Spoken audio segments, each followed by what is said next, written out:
తెలంగాణ రాష్ట్ర ప్రభుత్వం మరి ఆరోగ్యవంతమైన సమాజాన్ని తీర్చిదిద్దనే ఉద్దేశంతో మరి పల్లె పల్లెను కూడా తెలంగాణ సాంస్కృతిక గిద్దరామనరస కళాబృందం చేత అవగాహన కల్పించడానికి జిల్లా కలెక్టర్ గారు అదేవిధంగా డిపిఆర్ గారి ఆదేశాల మేరకు రావడం జరిగింది.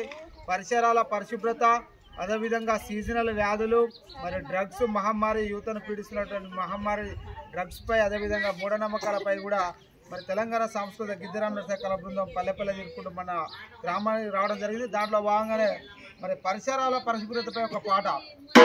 ఇది విన్నారా